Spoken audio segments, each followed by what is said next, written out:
Break के बाद एक बार फिर से आप सभी का स्वागत है आयुर्वेद पर आधारित हमारे इस बेहद खास कार्यक्रम स्वस्थ विचार में। मैं हूं आपके साथ आपका साथी विकास। दर्शकों, स्वस्थ विचार कार्यक्रम में हम अक्सर आपके लिए कुछ ऐसे नुस्खे, कुछ ऐसे उपचार लेकर आते हैं जो आपकी सेहत और तंदुरुस्ती के लिए बहुत ही जरूरी होते हैं। और साथ ही साथ रोजाना इस कार्यक्रम में चर्चा होती है, एक मुख्य विषय पर चर्चा होती है। रोगों के बारे में आपको पूरी तरह से जानकारी दी जाती है, जिसमें उसके लक्षण बताए जाते हैं, जिससे कि आप उस रोग को शुरुआती दौर में पहचान सके। फिर कुछ सावधानियां बताई जाती हैं कि क्या कुछ सावधानी हमें रखनी चाहिए रोग के दौरान भी, और हमें रोग ना हो उसके लिए भी हमें क्या सावधानी रखनी चाहिए।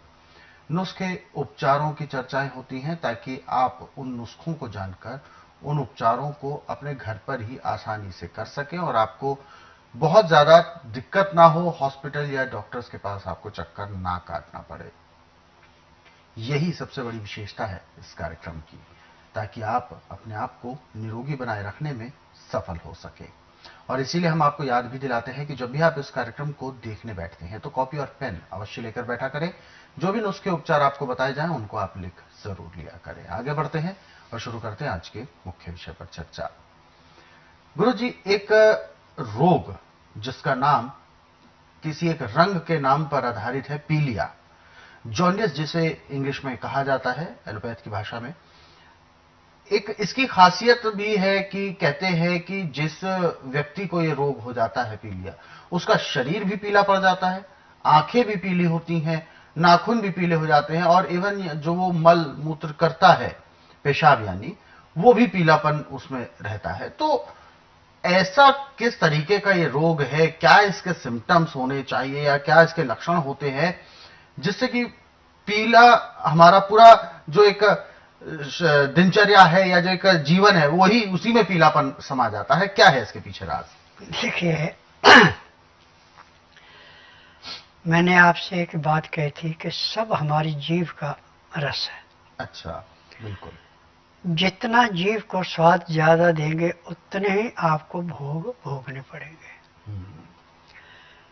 पीलिया है लीवर की काम करने की क्षमता न रहना। मैदे की चीजें, तली हुई चीजें, चीनी, बेटाइमा खाना, बासी खाना, ये लीवर को ऐसे बैठा देता है जैसे किसी वजनदार चीज के नीचे कोई चीज रख के दबा देते हैं। जब लीवर पचाएगा नहीं, पैंक्री इंसुलिन नहीं बनाएगी, पित्ते में तेजाब बढ़ जाएगा। अब खाया पिया पेट में सड़ेगा, उसका कचरा जो जाके गुर्दे पे बैठेगा वो फिल्टर करके खून नहीं देगा ठीक। जो थोड़ा बहुत खून बना के देगा उसको तेली स्वीकार नहीं करेगी।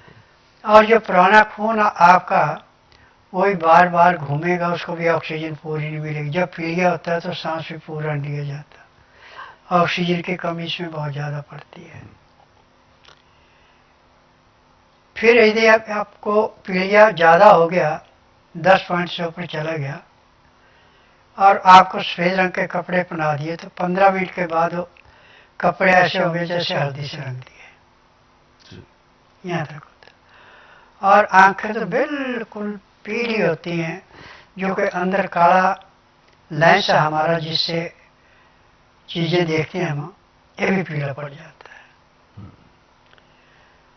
और चलने फिरने की ताकत नहीं रहती। टट्टी साहब एक तो आता नहीं, आता तो बहुत कम आता है, वो भी बिल्कुल हल्दी जैसा पीला। और इसका उपचार आज पूरे संसार के अंदर मेडिकल साइंस के पास नहीं है, क्योंकि मेरे पास वही रोगी आता है जो सब जगह हार जाता है। और नाड़ी परीक्षण के बाद जिस दिन रोगी आता है उसी दिन उसको 10 से 15% आराम भी मिल जाता है। अब इसकी मैं दवाई बताने जा रहा हूं, आपको मेरे पास आने की जरूरत नहीं, आप घर में इसको अपना के अपने पीलिए से मुक्ति पा सकते हैं। पीलिया जब होगा तो आपकी भूख समाप्त हो जाएगी, प्यास भी नहीं लगेगी, कुछ भी खाने को मन नहीं करेगा। जब आपको ऐसी कोई भी हलचल महसूस हो तो शीर्ष की छाल ले लें आप, प्रतिदिन ताजी छाल 50 ग्राम। अब इसको पहले पानी से धो ले लाके, फिर छोटे छोटे टुकड़े करके किसी भी खुले बर्तन के अंदर आधा लीटर पानी के अंदर रात को भिगो के रख दें। सुबह सो के उठ के दांतन कूड़ा करके अब इस पानी को छान करके आस्ता आस्ता इसको पीना है। इसके पीने के आधे पौने घंटे के बाद एक तो आपका पेट भी साफ होगा और थोड़ी कुछ पेशाब की बूंदें भी आएगी, आपको शरीर में थोड़ी राहत भी मिलेगी। और खाने के लिए दवाई बनाएं आप तुलसी की छाल, शीर्ष की छाल, तुलसी के पत्ते, शीर्ष के पत्ते और शीर्ष के बीज, ये सब चीजें 5-5 ग्राम लेके इसको कूट के लुगदी बना लें। इसके अंदर शहद मिला के इसको चाटें और ऊपर से गाय के दूध का दही जमा के जो मट्ठा बनाया आपने, लस्सी बनाई है, 1 गिलास उसका पी लें। 1 गिलास पीने में और इस लुगदी को चाटने में आपको कम से कम आधे से पौने घंटे का टाइम लग जाएगा। आपके इसके पीते पीते चमत्कार होगा कि आपको पेशाब का प्रेशर बनेगा। जब आप पेशाब करने जाएंगे तो थोड़ा पेट भी साफ हो जाएगा जी। अब आपका पीलिया ऐसे घटना शुरू हो गया जैसे सर्दियों में पारा गिरता है। अब जो आपकी आंखें ज्यादा पीली है उसके लिए हल्दी को पीस कर छान करके एक सिलाई आंखों में अंजे, तो हल्दी अंदर से आंखों को ऐसे साफ करेगी जैसे चांदी के बर्तन को सुनहरा तेजाब में साफ करके चमकाता, ऐसे आंखों में एकदम चमकाएगी, पीलापन नहीं रहेगा। और ये दिन में आप 2 बार भी कर सकते हैं। और ये सुबह आपने भिगो के पीना, 1 ही बार पीना। और जो शीर्ष की छाल, तुलसी के पत्ते, शीर्ष के पत्ते और शीर्ष के बीज शहद में मिला के जो आपने चाटने, ऊपर से गाय के दूध का मट्ठा पीना है। ये 4-4 घंटे बाद 3 बार भी पी सकते हैं।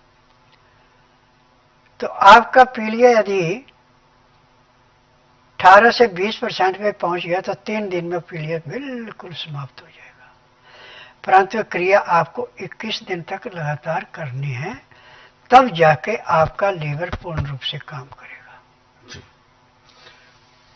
गुरुजी, मैं यहाँ पर एक ये विषय भी जानना चाहूंगा, जैसा कि अक्सर आप जो भी नुस्खा बताते हैं, कुछ उपचार बताते हैं या कुछ सलाह देते हैं, ये सारी सलाह क्यों इसके विपरीत ही जाती है? जो डॉक्टर्स बोलते हैं या जो मेडिकल साइंस बोलता है उसके बिल्कुल विपरीत क्यों होती है? जैसा कि अभी आपने पीलिया को लेकर भी कहा कि हल्दी से, एक उपाय में हल्दी को भी आपने शामिल किया है, लेकिन अक्सर डॉक्टर्स कहते हैं जब पीलिया व्यक्ति को हो जाता है तो पीली चीजों से दूर रखा जाए और हल्दी से तो सख्त दूरी बनाने के लिए। देखिए, उन लोगों ने थ्योरियां पढ़ी हैं जी, उनका प्रैक्टिकल नहीं है, मेरा प्रैक्टिकल है।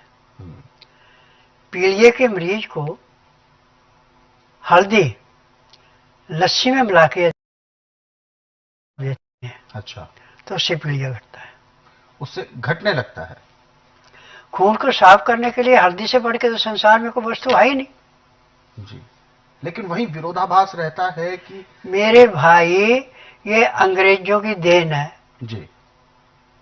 अंग्रेजों ने सिर्फ पैसा लूटने के लिए दवाइयां बनाई हैं, किसी के रोग के काटने की दवाई नहीं है।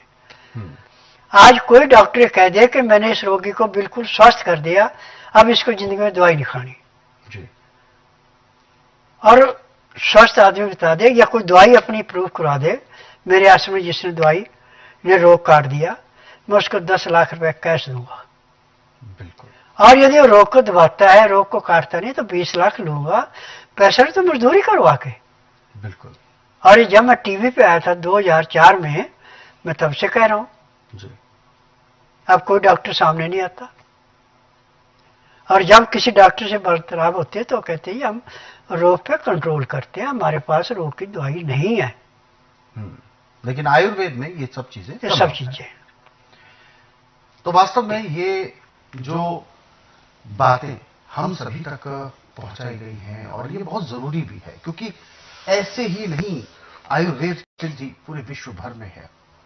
आयुर्वेद को चिकित्सा पद्धति का उत्सर्जक कहा जाता है, जननी कहा जाता है आयुर्वेद को हर प्रकार की चिकित्सा पद्धति का, क्योंकि आयुर्वेद की विशेषता है जो कि प्रकृति के गुणों को हमारे शरीर के लिए, हमारे जीवन के लिए कैसे बेहतर बनाने में सहयोग दे सकती है, वो सारी जानकारी हमें आयुर्वेद में ही मिलती है। क्योंकि प्रकृति ने ही हमारा शरीर भी बनाया है और प्रकृति ही इस शरीर का देखभाल भी कर सकती है। बस कर्तव्य मनुष्यों को ये जरूर निभाने हैं कि जिस तरीके से प्रकृति हमारा संरक्षण करती है, ऐसे ही हमें भी प्रकृति का संरक्षण करना चाहिए।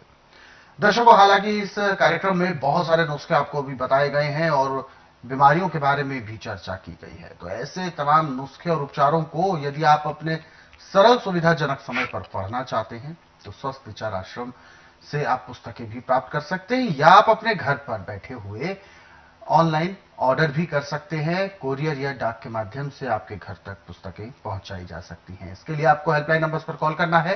नंबर आपके टीवी स्क्रीन पर है और कॉल करने का समय है सुबह 10 बजे से लेकर शाम 5 बजे के बीच। और दर्शकों, यदि आप इस कार्यक्रम में अब भी जुड़ना चाहते हैं तो आप हमें कॉल करें। नंबर आपके टीवी स्क्रीन पर है।